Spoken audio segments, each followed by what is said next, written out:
7h-9h, les matins de France Culture. Guillaume Erner. La question du jour, une amende record. La Commission irlandaise pour la protection des données, l'équivalent de la CNIL en France, a condamné l'entreprise américaine Meta à payer 1,2 milliard d'euros. La raison, le transfert des données récoltées par Facebook en Union européenne vers les États-Unis. Quels sont les risques liés à ces transferts de données? Bonjour Florence Gzell. Bonjour.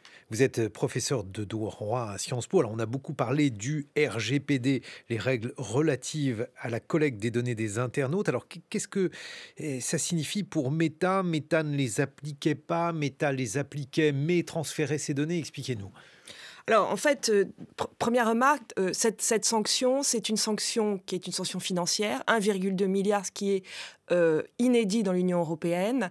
Mais il n'y a pas que cela, parce que Meta est aussi condamné à cesser, à brève échéance, de transférer les données aux États-Unis et également condamné à effacer, en tout cas c'est ce que l'on comprend, les données qui sont aux États-Unis stockées depuis 2020. Alors attendez, pour qu'on comprenne bien, pourquoi est-il interdit de transférer des données aux États-Unis ? Alors, pour une raison, il n'est pas complètement interdit de transférer des données aux États-Unis, mais Meta est supposé apporter des garanties de protection aux utilisateurs européens, dont, en l'occurrence, l'autorité irlandaise juge qu'elles ne sont pas suffisantes, pour une raison simple qui n'est pas véritablement de la responsabilité de Meta, qui est que la législation américaine permet des programmes de surveillance qui sont assez intrusifs, on les connaît, et que dans ces conditions, les autorités de l'Union européenne ont tendance à considérer que tout transfert aux États-Unis est problématique. Tout transfert, ça veut dire que Meta ne pourrait pas encadrer, par exemple,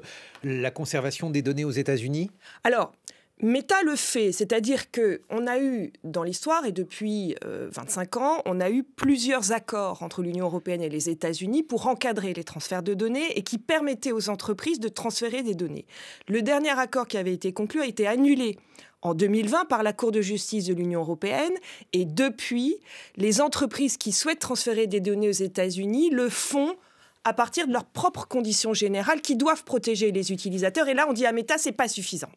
Mais alors, Florence Gzell, cette amende, elle ne vient pas comme ça, soudainement, d'un ciel tout bleu. Ça fait un certain temps que Meta est sous les feux des projecteurs judiciaires. Cette amende, elle était en partie attendue. Alors, elle était attendue. Meta dit plusieurs choses. Meta dit d'abord, nous ne pouvons pas cesser de transférer les données aux États-Unis parce que nous avons besoin pour travailler, pour tourner, de collecter et de transférer les données sur nos serveurs qui sont aux États-Unis. La deuxième chose, c'est que Meta dit depuis un certain temps, si vous nous interdisez de transférer les données aux États-Unis, c'est très simple, nous finirons par cesser d'opérer en Europe, ce qui est quand même... je dirais pas une menace, mais enfin, c'est quand même assez clair. C'est clair, mais Meta explique que le modèle économique de l'entreprise consiste justement à utiliser ces données, que pour que ces données soient utilisées, il faut qu'elles soient transférées aux États-Unis. Voilà. Et donc, c'est la raison pour laquelle Meta n'a jamais renoncé à le faire. Et c'est la raison pour laquelle Meta, jusqu'à présent, a toujours joué sur le temps. C'est quand même une décision qui arrive après un très très long parcours et qui fait encore l'objet de recours. Les choses vont encore traîner et Meta compte sur le dernier accord conclu entre l'Union européenne et les États-Unis qui devrait être finalisé ou en tout cas validé au niveau de l'Union d'ici l'été et qui pourrait sortir d'affaire l'entreprise. Alors cette affaire, elle est assez emblématique puisque on sait, désormais tout le monde sait que les entreprises du net telles que Meta, Twitter utilisent les données personnelles des internautes pour se rémunérer en partie de services qui sont en grande partie, disons, gratuits.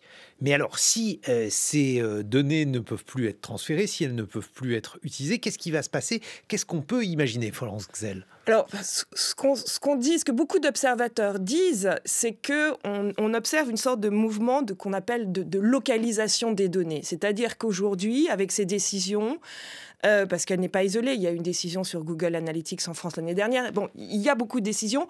On est dans une logique où on tend à dire, il faut que les données restent en Europe.